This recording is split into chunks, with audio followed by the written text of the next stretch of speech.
Hello everyone, कैसे बेटा आप सब लोग। चलिए, मैं डॉक्टर राजेश टोकरिया अगेन आपका इस लेक्चर सीरीज में हार्दिक स्वागत करता हूं।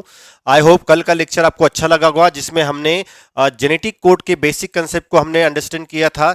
और बेसिक कंसेप्ट के साथ साथ जेनेटिक कोड क्या होता है, कैसे बनता है और किस टाइप से प्रोटीन के फॉर्मेशन में अमीनो एसिड को कोड करता है, इन बेसिक कंसेप्ट को हमने अच्छी तरीके से क्लियर कर लिया था। और कल हमने कुछ जो है बेसिक कैरेक्टर के बारे में देखा था, जो साइलेंट फीचर के फॉर्म में प्रेजेंट होते हैं, जेनेटिक कोड को रिप्रेजेंट करते हैं। तो उन सारी चीजों को हमने जो है अच्छे से डिस्कस किया था। आज जो है उसी जेनेटिक कोड के बारे में हम वापस अगेन थोड़ा रिवाइज कर रहे हैं, और कुछ जो कैरेक्टरिस्टिक्स हैं उनको अगेन हम रिपीट करने वाले हैं। और इसके साथ साथ में कुछ एक्स्ट्रा कैरेक्टरिस्टिक्स हैं, उनको भी हम देखने वाले हैं, जो आपको समझ में आएंगे बेटा। इसके इसके साथ साथ कुछ बेसिक क्वेश्चन भी जो है वो हम इनको कंसेप्ट को क्लियर करेंगे, जो PYQ के फॉर्म में जो है पूछे जाते हैं। तो चलिए, कल हमने देखा था कि जो जेनेटिक कोड है, वो जेनेटिक कोड जो है वो क्या होता है बेटा। जेनेटिक कोड जो है वो न्यूक्लियोटाइड का सीक्वेंस होता है। वो कितने न्यूक्लियोटाइड का होगा बेटा, वो कितने न्यूक्लियोटाइड का होगा, वो कितने न्यूक्लियोटाइड का। तो मैंने कल बताया था कि जेनेटिक कोड एक्चुअल में होता क्या है।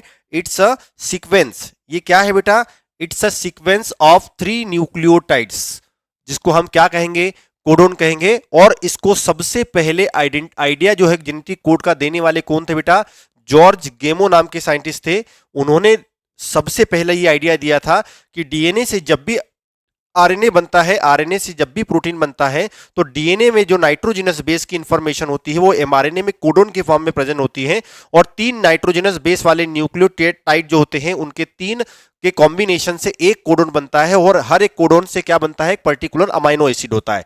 तो ऐसे ऐसे कल के लेक्चर में हमने देखा था कि 64 कोडोन्स होते हैं, जो क्या करते हैं, 20 अमाइनो एसिड को क्या करते हैं बेटा, अमाइनो एसिड जो होते हैं 20 अमाइनो एसिड जो होते हैं उनको कोड करते हैं। और इनमें से हमने ये भी देखा था कि 64 में से जो 3 कोडोन होते हैं वो कोड नहीं करते, वो क्या होते हैं, स्टॉप कोडोन्स होते हैं। ये भी हमने डिस्कस किया था। चलिए, तो हमने क्या देखा था कि 3 न्यूक्लियोटाइड का सीक्वेंस होता है, जिनको हम कोडोन कहते हैं। और ये कोडोन को पहली बार बताने वाले या आइडिया रिप्रेजेंट करने वाले कौन थे बेटा, जॉर्ज गेमो नाम के साइंटिस्ट थे। और मैंने कल भी बताया था, इन साइंटिस्ट को याद रखना है बेटा, क्योंकि एक क्वेश्चन तो 100 पक्का साइंटिस्ट के नाम पर ही रहता है हर साल। तो ये हमको थोड़ा याद रखना है। चलिए, तो ट्रिपल जो कोडोन है वो ट्रिपलेट के फॉर्म में होता है। तो आप देख पा रहे हैं, जैसे मैंने बताया था कि यू यू यू जो होता है वो फिनाइल एलेनिन के लिए कोड करता था। इसके लिए हमने एक्सपेरिमेंट भी पढ़ा था कि कोडोन जो होते हैं ट्रिपलेट के फॉर्म में होते हैं, उनको एक्सपेरिमेंटली प्रूफ किया था साइंटिस्ट ने। और इन साइंटिस्ट का एक अपना अपना कोडोन को रिप्रेजेंट करने के लिए कंट्रीब्यूशन रहा था। तो मैंने कल 3 साइंटिस्ट के बारे में बताया था, जिसमें मार्शल निरेनबर्ग की बात की थी हमने, हमारे इंडियन साइंटिस्ट हरगोविंद खुरामाना साहब की बात की थी हमने, और सेवेरो ओकावा नाम के साइंटिस्ट की बात की थी। और मार्शल निरेनबर्ग नाम के साइंटिस्ट ने क्या बताया था बेटा, इन्होंने इन विट्रो सिंथेसिस किया था किसका बेटा, प्रोटीन का। ये हम अच्छे से क्लियर कर चुके हैं। और हमारे हरगोविंद खुराना साहब जी ने क्या बताया था बेटा, इन्होंने आर्टिफिशियली आरएनए की सिंथेसिस बताया था, जिसको हमने जीन भी कहा था, उसकी सिंथेसिस को बताया था। तो आई होप ये अपने कंसेप्ट क्लियर कर लिया होगा। और सवेरो ओकावा जो थे, इन्होंने क्या बताया था बेटा, कि इन्होंने एंजाइम की हेल्प से क्या किया था, न्यूक्लियोटाइड में फास्फोडाइस्टर बॉन्ड करके राइबो न्यूक्लियोटाइड का फॉर्मेशन किया था। तो हमने कुछ साइलेंट फीचर्स के बारे में भी देखा था, जो जेनेटिक कोड के कैरेक्टरिस्टिक्स को बताता है। तो वो पहला क्या था बेटा, ट्रिपलेट था, जिसको ऑलरेडी हम डिस्कस कर चुके हैं। 3 नाइट्रोजनस बेस वाले न्यूक्लियोटाइड का जो सीक्वेंस होता है वो ट्रिपलेट कहलाता है, और ट्रिपलेट कोडोन के फॉर्म में प्रेजेंट होता है। तो कितना होता है बेटा, 3 न्यूक्लियोटाइड का सीक्वेंस होता है। ये ऑलरेडी हम देख चुके हैं। और ऐसे कितने हैं आप इस टेबल में देख पा रहे हैं, 64 है। कितने हैं बेटा, 64 है। कितने हैं, 64 हैं, जिसमें से 3 जो हैं वो किसी भी अमाइनो एसिड को कोड नहीं करते, इसलिए इनको माइनस कर देंगे तो हम 61 बचेंगे। और ये 61 जो कोडोन है, ये 61 जो कोडोन है वो पर्टिकुलरली क्या करते हैं, 20 अमाइनो एसिड को कोड करते हैं। और आप अच्छी बात समझ गए होंगे यहां से कि 61 जो कोडोन्स हैं वो 20 अमाइनो एसिड को कोड कर सकते हैं। इसका मतलब एक से ज्यादा कोडोन भी क्या कर सकते हैं, एक अमाइनो एसिड को कोड कर सकते हैं। तो ये आप अच्छी तरह से समझ गए होंगे। तो टोटल क्या है बेटा, हमारे पास 20 अमाइनो एसिड्स हैं, जिनको पर्टिकुलरली ऐसे 3 ट्रिपलेट के फॉर्म में प्रेजेंट है। तो मैंने कल एग्जांपल के फॉर्म में आपको समझाने के लिए बताया था कि जैसे किसी भी ओटीपी का जो कैरेक्टर होता है वो 3 वर्ड का होता है या 4 वर्ड का होता है, या मैंने एटीएम के पासवर्ड की बात की थी कि वहां पर भी पर्टिकुलर 4 कैरेक्टर का ही पासवर्ड होता है, तो वैसे वैसे यहां पर भी जो कोडन होता है वो तीन नाइट्रोजनस बेस वाले न्यूक्लियोटाइड का ही होता है। तो आई होप ये बात आपको समझ में आ गई होगी। तो आप देख पा रहे हैं टेबल में, इस टेबल में देख पा रहे हैं कि पर्टिकुलर कोई 3 नाइट्रोजनस बेस का कोडोन है, वो क्या कर रहा है, एक अमाइनो एसिड को क्या कर रहा है, कोड कर रहा है। तो ये बात आपको समझ गए होंगे। तो हर एक जो अमाइनो एसिड है वो 3 नाइट्रोजनस बेस वाले न्यूक्लियोटाइड से ही क्या हो रहा है बेटा, कोड हो रहा है। तो क्या आपको ये बेसिक कंसेप्ट समझ में आया? आगे बढ़े, चलिए। दूसरा हमने ये देखा था कि जेनेटिक कोड हमेशा कैसे होते हैं बेटा, यूनिवर्सल होते हैं। यूनिवर्सल का मतलब क्या है कि बैक्टीरिया से लेकर आप किसकी बात करें, ह्यूमन तक की बात करें, तो सबके अंदर ये अमाइनो एसिड को कोड करने वाले जो कोडन होते हैं वो क्या होते हैं, यूनिवर्सल होते हैं। इसका मतलब क्या करते हैं, चाहे बैक्टीरिया हो या ह्यूमन की बात करें तो सब में एक अमाइनो एसिड का जो कोडन होता है वो पर्टिकुलर किसी स्पेसिफिक अमाइनो एसिड को क्या करता है, कोड करता है। तो ये कभी भी पर्टिकुलर जो है एक और अमाइनो एसिड के लिए, एक ऑर्गेनिज्म के लिए बॉन्डेड नहीं है, ये सभी के लिए है बेटा, ये सभी ऑर्गेनिज्म के अंदर होता है। तो बैक्टीरिया से लेकर कहां तक, ह्यूमन तक, यदि आप देखेंगे ये बैक्टीरिया से लेकर ह्यूमन तक ये क्या होते हैं बेटा, सेम। तो same codon specify the same amino acid in all living organism like bacteria to human. ये बात आपको क्लियर हो गई होगी। और कल मैंने यह भी बताया था कि यदि किसी नाइट्रोजिनस बेस में चेंज हो जाए तो उसके कोडोन में भी चेंज हो जाएगा। यदि कोडोन में चेंज हो गया तो वहां पर बनने वाला या रिक्रूटमेंट करने वाला अमाइनो एसिड जो है उसकी जो रिक्वायरमेंट है उसका भी जो है वो चेंज हो जाएगा। तो ऐसी कंडीशन में हार्मफुल इफेक्ट हो सकता है। तो ये बात आप समझ गए होंगे। तो चेंजिंग द कोड, यदि आपने कोड को चेंज कर दिया तो चेंज कोड कर देंगे तो वो क्या होगा, पर्टिकुलरली वो म्यूटेशन को कॉज कर सकता है। तो ये भी हमने अच्छे से क्लियर किया था। तो जैसे एग्जांपल के लिए बताया था कि एयूजी हमेशा किसको कोड करता है, स्टार्टिंग कोडोन को जो है वो मिथेनोन को कोड करता है। ये भी हमने अच्छे से क्लियर कर लिया था। दूसरा हमने देखा था कि जेनेटिक कोड जो है वो कॉमा लेस होते हैं। कॉमा लेस का मतलब कभी भी इनको क्या किया जाता है, कॉमा लगाकर या रुक रुक कर नहीं रीड किया जाता। इसका मतलब मैं बता रहा हूं कि जब भी प्रोटीन का सिंथेसिस होगा तो राइबोसोम क्या करता है, एमआरएनए में जो कोडोन्स होते हैं उनको कंटिन्यूअसली क्या करता है, वो पंक्चुएशन के फॉर्म में क्या करता है, कंटिन्यूअसली क्या करता है, रीड करता है। इसका मतलब यह है वो लगातार रीड करता है, कभी भी रुक रुक कर रीड नहीं करता है। इसका मतलब कॉमा लेस होता है। तो ये बात आप समझ गए होंगे। तो कल मैंने इस डायग्राम के साथ बताया था, यहां पर कभी भी देख रहे होंगे आप कि यहां स्पेस नहीं है और नहीं कॉमा है। मतलब इसका मतलब एक सिंगल डायरेक्शन में हमेशा इसको क्या किया जाएगा, रीड किया जाएगा। तो आई होप ये बात भी आपको समझ में आ गई होगी। तो हमने ट्रिपलेट एक फीचर देखा। दूसरा हमने देखा जेनेटिक कोड जो होते हैं यूनिवर्सल होते हैं। और तीसरा हमने देखा जेनेटिक कोड जो होते हैं वो कॉमा लेस होते हैं। और चौथा हमने ये भी देखा था कि जेनेटिक कोड जो होते हैं हमेशा कैसे होते हैं, नॉन ओवरलैपिंग होते हैं। इसका मतलब यह है कभी भी ओवरलैप नहीं होते हैं। तो इसका मतलब मैंने ये बताया था कि जैसे AUG है, ट्रिपल यू जो है और GCU है। तो यहां पर मैंने कल ये बताया था कि यदि मान लो ये ट्रिपलेट कोडोन है तो कभी भी एक कोडोन का जो नाइट्रोजनस बेस है वो दूसरे को ओवरलैप नहीं करेगा। ये बात अच्छे समझ गए होंगे आप। ये देखिए, ये किसी एक कोडोन का जो सीक्वेंस है वो दूसरे को क्या नहीं करेगा, ओवरलैप नहीं करेगा। यदि ऐसा हो रहा है तो वो जेनेटिक कोड के लिए सही नहीं है। तो आई होप ये बात समझ गए हैं। ये नॉन ओवरलैपिंग होते हैं। ये पर्टिकुलरली क्या होते हैं बेटा, एक सीक्वेंशियल प्रोसेस में होते हैं। ये बात आपको समझ में आ गई होगी।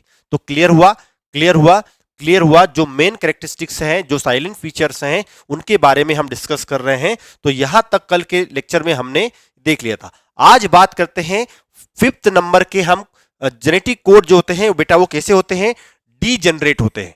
डीजनरेट का मतलब क्या होता है बेटा, डीजनरेट का मतलब क्या होता है, एक से ज्यादा मल्टीपल फॉर्म में वो एक ही अमाइनो एसिड को कोड करेंगे। इसका मतलब आप देख रहे हैं, यहां पर आप देख रहे होंगे कि ल्यूसीन नाम के अमाइनो एसिड को कोड करने के लिए कितने कोडोन है, UUA है, UUG है, CUU है, CUC है।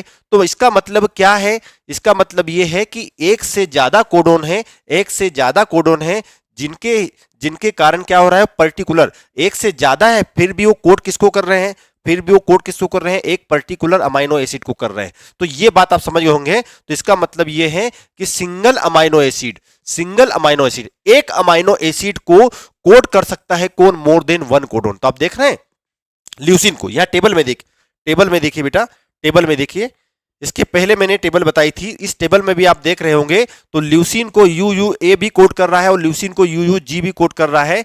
ये आप समझ गए, ट्रिपल यू जो है फिनाइल एलेनिन को कोड कर रहा है, तो वैसे वैसे UUC जो है फिनाइल एलेनिन को कोड कर रहा है। तो ये बात आप समझ गए होंगे। तो मैं ये बताना चाह रहा हूं कि एक अमाइनो एसिड को कोड करना है तो एक से ज्यादा क्या हो सकते हैं, कोडोन हो सकते हैं। तो ये बात आपको समझ होगा आगे होगी। तो इसी को हम क्या कहते हैं, डीजेनरेट कहते हैं।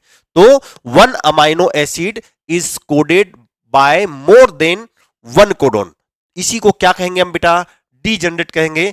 ये बात आपको समझ में आ गई। तो this property is called degeneracy और रिडंडेंसी। ये आपको क्लियर हो गया होगा। ये दो जो है ये क्या है, एक कंसेप्ट है किसके बेटा, ये किसका कंसेप्ट है, डीजेनरेसी का मीनिंग क्या होगा कि एक अमाइनो एसिड को मोर देन वन कोडोन क्या कर सकते हैं, कोड कर सकते हैं। So there are 64 codon. अब आप समझ गए होंगे 64 कोडोन हैं, लेकिन उनमें से उनको क्या करना है, 20 अमाइनो एसिड को कोड करना है। तो कोडोन ज्यादा है, अमाइनो एसिड कम है। तो ये बात समझ में आ गया होगा कि ओनली 20 अमाइनो एसिड जो है वो कोड करेंगे। So some amino acid have multiple codons. एक ही अमाइनो एसिड के क्या है, मल्टीपल कोडोन्स है। इसका मीनिंग क्या हुआ बेटा, इसका मीनिंग ये हुआ कि यदि एक बच्चे का नाम कुछ भी रख दिया जाए, ये कुछ रख दिया जाए, सपोज इसका नाम जो है, इसका नाम यदि आप रख रहे हैं,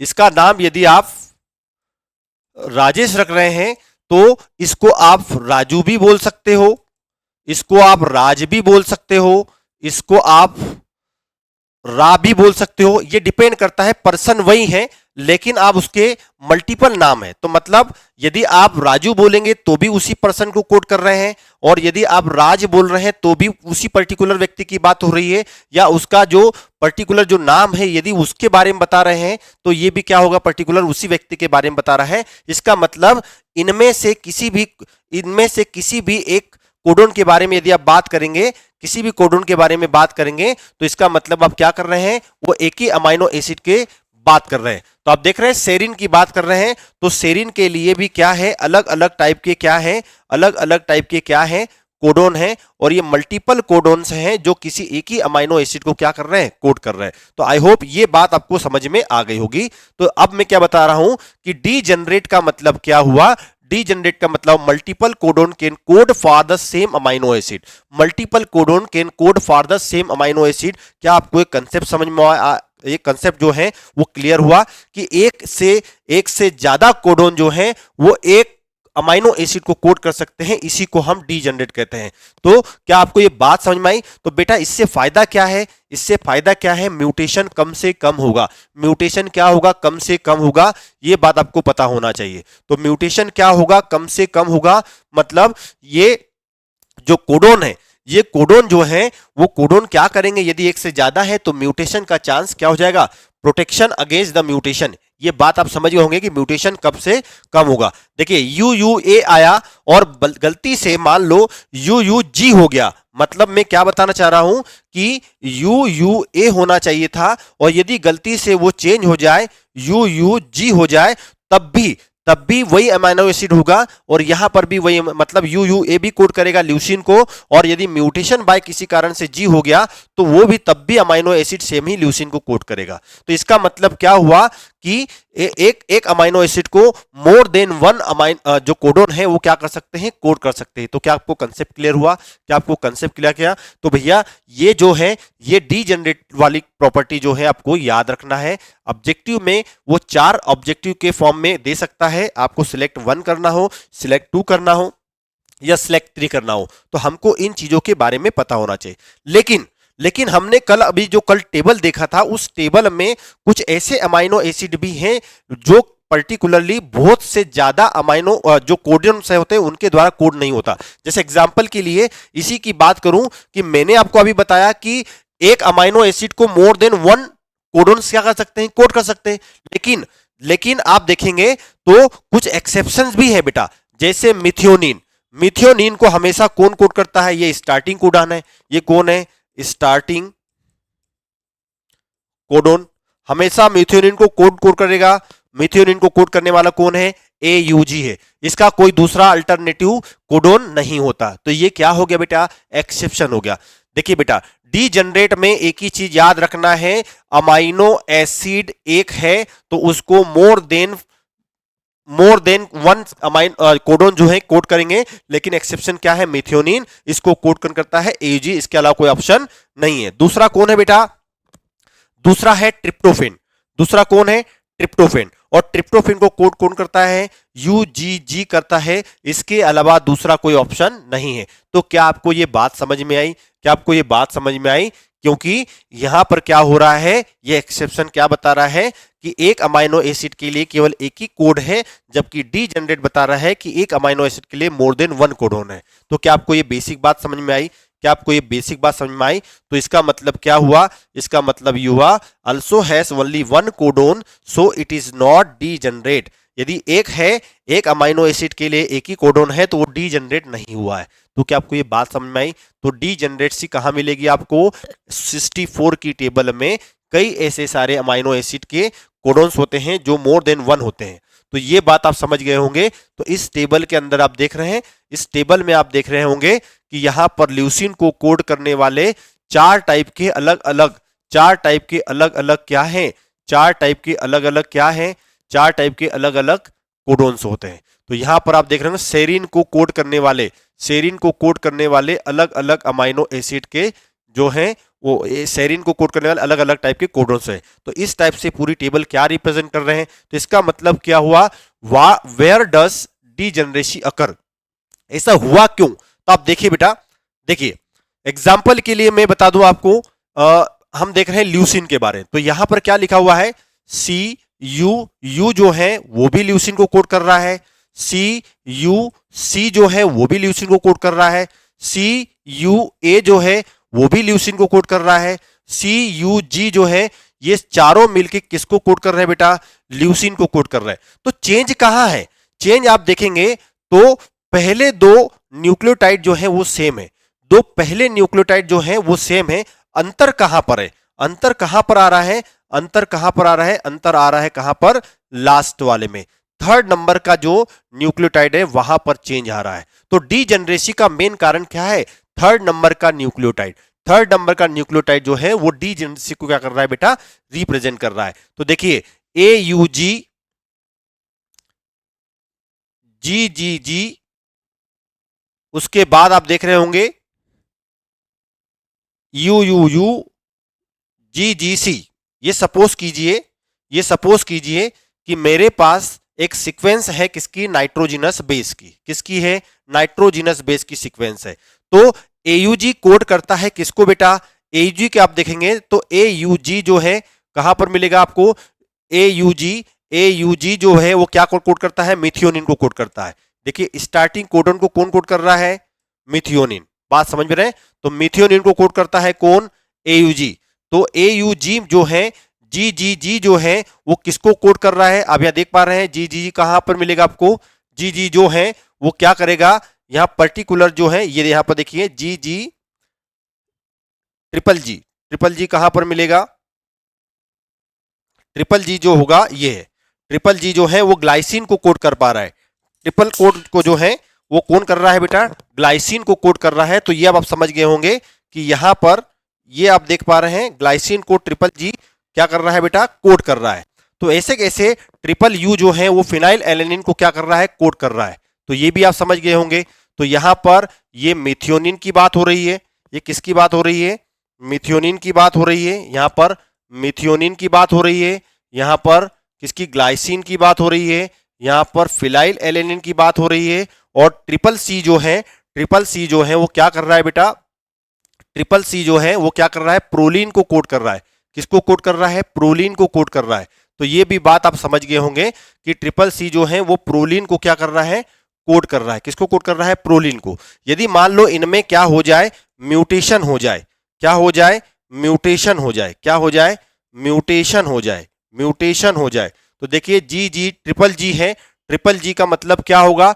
ट्रिपल जी का मतलब क्या होगा, यदि गलती से यहाँ ट्रिपल जी की जगह क्या हो जाए, देखिए बेटा यहाँ पर म्यूटेशन कैसे हुआ, AUG तो सेम है, ये सिंगल अमाइनो एसिड कोड करेगा, लेकिन GA हो जाए, मतलब ये ट्रिपल जी की जगह क्या हो गया, ए हो जाए, तो क्या कोई अमाइनो एसिड दूसरा कोड होगा। अब देखिए यहां पर GA हो गया, तो इसका मतलब क्या हुआ, अगेन अगेन कौन होगा, ग्लाइसिन होगा, तो ट्रिपल जी भी ग्लाइसिन को ही कोड कर रहा है, डबल GA भी ग्लाइसिन को ही कोड कर रहा है, ट्रिपल यू क्या है, फिनाइल एलेनिन को कोड कर रहा है, और यदि ट्रिपल यू की जगह UUA आ जाए तो इसका मतलब क्या है, इसका मतलब क्या है, अब देख पा रहे हैं यहां पर ये किसको कोड कर रहा है, ये किसको कोड कर रहा है, सेम किसको कोड कर रहा है, फिनाइल एलेनिन को कोड कर रहा है, तो इसका मतलब क्या हुआ, ये भी फिनाइल एलेनिन को क्या कर रहा है, कोड कर रहा है। और तीसरा आप देखेंगे CCC, तो यहां पर देख रहे हैं आप ट्रिपल C ये वाला, और इसकी जगह भी क्या आ जाए, CCA आ जाए, मतलब हर थर्ड नंबर पर क्या हो गया, हमने ए का रिप्लेसमेंट कर दिया। तो ऐसी कंडीशन में फिर भी यहां पर क्या होगा, प्रोलीन का ही सिंथेसिस होगी, प्रोलीन को ही कोड किया जाएगा, तो थर्ड नंबर के न्यूक्लियोटाइड में क्या हो जाए, 3 नाइट्रोजनस बेस वाले न्यूक्लियोटाइड का एक कोडोन है, थर्ड नंबर पर क्या हो जाए बेटा, चेंज हो जाए, तो ये म्यूटेशन कॉज करता है, लेकिन ये हमेशा क्या होता है, स्पेसिफिक होता है, म्यूटेशन से प्रोटेक्ट करने के लिए होता है। तो ये बात आपको समझ में आ गई होगी, इसलिए एक अमाइनो एसिड को एक से ज्यादा कोड जो है वो कोड करते हैं। तो क्या आपको ये बात समझ में आई, क्या आपको ये बात समझ में आई, आगे बढ़े, आगे बढ़े, चलिए दूसरा फंक्शन है, दूसरा प्रॉपर्टी है जेनेटिक कोड की, वो क्या है बेटा, ड्वेल फंक्शन। ड्वेल फंक्शन का मतलब क्या कर रहा है, एक तो अमाइनो एसिड को कोड कर रहा है, देखिए आपने आपने बेसिक कंसेप्ट, आपने ट्रांसलेशन पढ़ा होगा, ट्रांसलेशन आप पढ़ा होगा, देखिए बेटा आपने स्कूल में बेल देखी है, जब लेक्चर स्टार्ट होता है उसके पहले बेल बजती है, इसका मतलब क्या हो रहा है कि लेक्चर का क्या बता रहा है बेटा, वो स्टार्ट होना बता रहा है। लेक्चर क्या हुआ, पहली बेल बजी, तो इसका मतलब क्या हुआ बेटा, लेक्चर स्टार्ट हुआ, और 45 मिनट के बाद यदि अगेन बेल बजी, इसका मतलब लेक्चर क्या हो चुका है, ओवर हो चुका है या स्टॉप हो चुका है, ये बात आप समझ गए होंगे। तो एक ही बेल क्या काम कर रही है, दो काम कर रही है, स्टार्ट लेक्चर को करवाने का काम भी कर रही है और लेक्चर को स्टॉप करवाने का काम भी कर रहा है। वैसे कि वैसे एक अमाइनो एसिड दो काम कर रहा है, एक तो पहला वो अमाइनो एसिड को क्या कर रहा है, कोड कर रहा है, क्या कर रहा है, कोड फॉर अमाइनो एसिड। पहला काम क्या है, पहला काम है कि एक कोडोन एक अमाइनो एसिड को कोड कर रहा है, और दूसरा वो क्या कर रहा है, स्टार्ट कोडोन की तरह भी काम कर रहा है, मतलब ट्रांसलेशन की प्रोसेस को शुरुआत करवा रहा है। इसका मतलब वो नहीं होगा तो वो पर्टिकुलर अमाइनो एसिड नहीं बुलाया जाएगा सिंथेसिस के लिए, किसके, प्रोटीन के लिए। तो क्या आपको बात समझ में आई, क्या आपको बात समझ में आई, मैं ये बताना चाह रहा हूं कि एक पर्टिकुलर कोडोन एक अमाइनो एसिड के लिए तो कोड कर ही रहा है, लेकिन साथ साथ में वो किसी प्रोसेस को भी स्टार्ट करवा रहा है, वो कौन है, ट्रांसलेशन है। तो इसका मतलब ये हुआ कि एग्जाम्पल के लिए एयूजी नाम का जो क्या है बेटा, एयूजी नाम का जो कोडोन है वो क्या कर रहा है, एयूजी नाम का कोडोन, वो एयूजी नाम का कोडोन जो है ड्वेल फंक्शन कर रहा है, वो अमाइनो एसिड को कोड तो कर ही रहा है। वो कौन सा अमाइनो एसिड को कोड कर रहा है, वो अमाइनो एसिड है मिथ्योनिन। साथ साथ में वो क्या कर रहा है, वो एयूजी जो है वो ट्रांसलेशन की प्रोसेस को स्टार्ट भी कर रहा है। तो आपको बात समझ में आई, ये ड्वेल फंक्शन कर रहा है, code two amino acid and start the translation. क्या कंसेप्ट क्लियर हुआ, क्या आपको कंसेप्ट क्लियर हुआ कि अमाइनो एसिड के 12 फंक्शन होते हैं, सॉरी अमाइनो एसिड के नहीं बेटा, कोडोन के जो है 12 फंक्शन होते हैं, जेनेटिक कोड के जो है 12 फंक्शन होते हैं। तो क्या मैं बता रहा हूं कि यदि एक एमआरएनए की बात करेंगे तो एमआरएनए के अंदर कोई पर्टिकुलर सीक्वेंस होती है जो स्टार्ट करवाती है, और स्टार्ट का मतलब क्या हुआ बेटा, वो सीक्वेंस कौन है, एयूजी जो है, जो फर्स्ट अमाइनो एसिड को कोड करता है ताकि ट्रांसलेशन की प्रोसेस क्या हो जाए, स्टार्ट हो जाए। तो यहां से एक नीट का क्वेश्चन बन सकता है, which is the first codon to start the translation. तो आपको बात क्या याद रखना है, एयूजी के बारे में बात याद रखना है, ये एयूजी के बारे में याद रखना है, ये कंसेप्ट आपको क्लियर हो गया होगा। तो यहां पर सिंथेसिस ऑफ प्रोटीन 12 फंक्शन के हिसाब से होगी। इसका मतलब वो सिग्नल की तरह भी काम करेगा पॉलीपेप्टाइड के, और मिथियोनिन नाम के अमाइनो एसिड को भी क्या करेगा बेटा, वो कोड करेगा। तो क्या आपको जेनेटिक कोड के ड्यूअल फंक्शन के बारे में समझ में आया? आपको जेनेटिक कोड के ड्यूअल फंक्शन के बारे में समझ में आया? देखो, डी जनरेट का मतलब क्या हुआ बेटा? एक से ज्यादा कोडोन एक अमाइनो एसिड को कोड करते हैं। और ड्यूअल फंक्शन का मतलब क्या हुआ बेटा? अमाइनो एसिड को तो कोड कर ही रहा है, साथ में वो स्टार्टिंग कोडोन की तरह भी काम कर रहा है। तो ये कंसेप्ट आपको क्लियर हो गया होगा। चलिए, नेक्स्ट साइलेंट फीचर क्या है बेटा जेनेटिक कोड का? जेनेटिक कोड का साइलेंट फीचर क्या है? ये क्या होता है? अनएम्बिजियस होता है। मतलब अनएम्बिजियस का मतलब क्या होगा बेटा? ये स्पेसिफिक होता है। स्पेसिफिक का मतलब क्या है? स्पेसिफिक का मतलब क्या है? आप देख रहे हैं मेरे बैकग्राउंड में, यहां पर आपने देखा होगा कि सिग्नल जो होता है, वहां पर यदि आप बाइक चला रहे हैं, कार चला रहे हैं, और यदि आपके सामने यदि कोई सिग्नल आ रहा है और सिग्नल पर रेड कलर रिप्रेजेंट हो रहा है, तो वो क्या बताता है? तो किसी भी आप दुनिया के सिग्नल के पास चले जाइए, वहां पर रेड का मतलब क्या होगा? स्टॉप। रेड का मतलब क्या होगा? स्टॉप। ये बात आपको समझ में आ गई। तो रेड लाइट क्या रिप्रेजेंट कर रहा है? रेड लाइट क्या रिप्रेजेंट कर रहा है? स्टॉप को रिप्रेजेंट करता है, और इसके अलावा कोई ऑप्शन नहीं है। Only stop, red light, only stop. तो वैसे अनएम्बिशियस का मतलब क्या होता है? स्पेसिफिक। मतलब हर एक codon always code for only one amino acid. हर एक कोडोन हमेशा एक अमाइनो एसिड को ही कोड करता है। यह बात आपको समझ में आ जाना चाहिए। हर एक कोडोन जो होता है एक अमाइनो एसिड को कोड करता है, और दैट इज स्पेसिफिक होता है,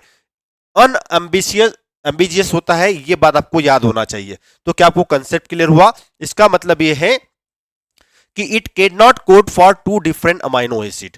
it can not code for two different amino acid मतलब एक कोडोन एक कोडोन एक ही अमाइनो एसिड को कोड करेगा, एक कोडोन दो अलग अलग अमाइनो एसिड को कोड नहीं कर सकता। यह बात आपको याद रखना है। जैसे अभी तक के लेक्चर में हमने समझा है कि हमेशा ट्रिपल यू जो होता है वो किसको कोड करता है? फिनाइल एलेनिन को कोड करता है। इसके अलावा किसी दूसरे को कोड नहीं कर सकता। अभी हमने देखा है कि एयूजी जो है ऑलवेज मिथोनिन को कोड करता है, इसके अलावा किसी को कोड नहीं कर सकता। वैसे जीएए होता है, वो हमेशा ग्लूटामिक एसिड को कोड करता है, इसके अलावा किसी को कोड नहीं कर सकता। तो आई होप ये बात समझ में आई होगी कि ये केवल एक अमाइनो एसिड को कोड कर सकते हैं, दूसरे को नहीं। इसलिए हमने उसको क्या कहा? स्पेसिफिक कहा, अनएम्बिजियस कहा। बेटा यहां पर याद रखने वाली क्या बात है? यहां पर जो टर्मिनोलॉजी है, जो स्पेसिफिक कैरेक्टरिस्टिक्स को बता रहा है, साइलेंट फीचर के बारे में बता रहा है, यह बात हमको याद रखना है। तो अभी तक मैंने जो है वो 6 जो साइलेंट फीचर्स थे जेनेटिक कोड के, उनके बारे में बताया है विथ एग्जांपल। तो क्या आपको ये बात समझ में आई? क्या आपको ये बात समझ में आई?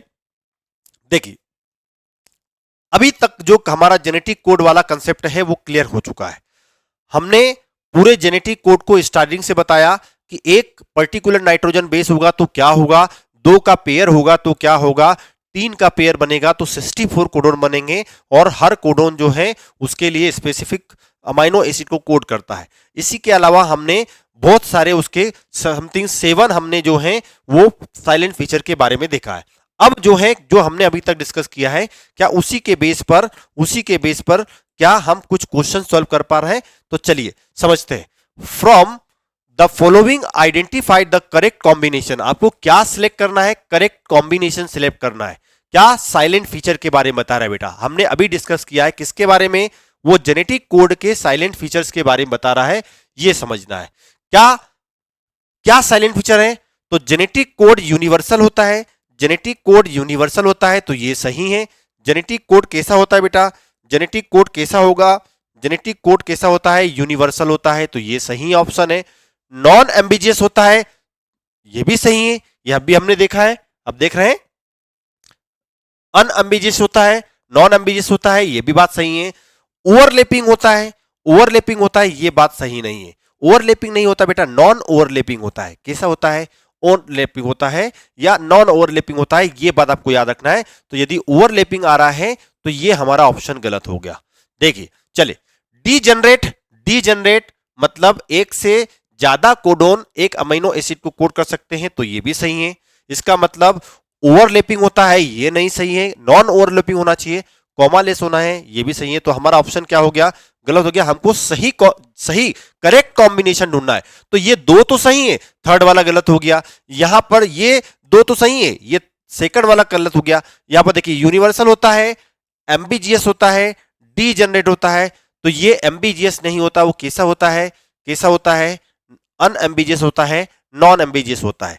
ये बात आपको समझ में आ गई होगी। और डी जनरेट होता है, नॉन ओवरलैपिंग होता है, नॉन एम्बिजियस होता है। ये हमारा ऑप्शन जो है करेक्ट होगा। तो देखिए बेटा, इन्होंने नीट 2019 के अंदर पूछा था और क्या क्या मॉडिफाई किया है, उनके साइलेंट फीचर को केवल मॉडिफाई किया है, नॉन को क्या कर दिया उन्होंने, ओवरलैपिंग कर दिया। नॉन ओवरलैपिंग को केवल क्या कर दिया उन्होंने, ओवरलैपिंग कर दिया। तो बच्चे यहां पर कंफ्यूज हो जाते हैं। तो ये बेटा बेसिक कंसेप्ट जो है उनको याद रखना है, ये बेसिक कंसेप्ट जो है वो आपको याद रखना है। क्लियर है, आगे बढ़े चलिए। Which one of the following is the start codon, कौन ऐसा है जो स्टार्ट कोडोन को रिप्रेजेंट करता है, तो UGA, UUU, UAG और AUG, ये थर्ड जो है, ये फोर्थ नंबर वाला जो है हमारा AUG क्या करता है बेटा, स्टार्ट कोडॉन है। क्या है, स्टार्ट कोडॉन है। और आपको स्टॉप कोडॉन के बारे में भी पता होना चाहिए। वो स्टॉप कोडॉन कौन है, वो 3 स्टॉप कोडॉन है, ये आपको पता होना चाहिए, वो आपको याद रखना है। मैंने एक बेसिक कंसेप्ट ट्रिकी फॉर्म में भी बताया था, वो आपको याद होना चाहिए। चलिए नेक्स्ट क्वेश्चन है, ये है what is the true for genetic code, genetic code के बारे में क्या सही है। चलिए, a codon in mRNA is read in non contiguous fashion, क्या mRNA के अंदर जो कोडोन, जो ट्रिपलेट कोडोन है, क्या उनको रुक रुक के या विथ गैप या कोमा के साथ रिप्रेजेंट किया जाता है, तो ये हमने नहीं पढ़ा है। इसको थोड़ा समझ लेते हैं बेटा, कि मैंने आपको बताया था कि हमेशा यदि कोई नाइट्रोजिनस बेस प्रेजेंट है, GUC, AAA, UCG, तो ये हमेशा कंटिन्यूअस में पड़ जाते हैं बेटा। कभी भी इनके बीच में जो है वो क्या नहीं होता, कॉमा नहीं होता, या तो गैप नहीं होती। ये बात आपको याद रखना है। तो इसका मतलब क्या बोल रहा है कि in codon in mRNA is read in the non contagious fashion, ये गलत है बेटा, कभी भी कॉन्टेजियस फैशन में नहीं होता है। तो ये बात आपको याद रखना है। दूसरा, it is nearly universal, yes universal होता है। It is degenerate, yes it is degenerate, क्योंकि एक से ज्यादा कोडोन जो है एक अमाइनो एसिड को क्या कर सकते हैं, कोड कर सकते हैं। और इट इज अनएम्बिजियस होता है, ये हम तीनों के बारे में ऑलरेडी डिस्कस कर चुके हैं। तो हमारा जो जेनेटिक कोड के बाद में जो नहीं है, जो ट्रू नहीं है, उसके बारे में पूछ रहा है, तो हमको क्या होगा, हमारा ऑप्शन क्या हो जाएगा बेटा, फर्स्ट ऑप्शन जो है हमारा सही हो जाएगा। तो क्या आपको ये बात समझ में आई, क्या आपको ये बात समझ में आई? चलिए, thank you so much, thank you so much. आपको जेनेटिक कोड का कंसेप्ट जो है अच्छी तरीके से क्लियर हो गया होगा। आपको बार बार पढ़ना है बेटा, जेनेटिक कोड का बहुत ज्यादा इंपॉर्टेंट है और ये नीट के पॉइंट ऑफ व्यू से भी अच्छा है। चलिए नेक्स्ट लेक्चर में मिलते हैं, नेक्स्ट लेक्चर में मिलते हैं। Good bye.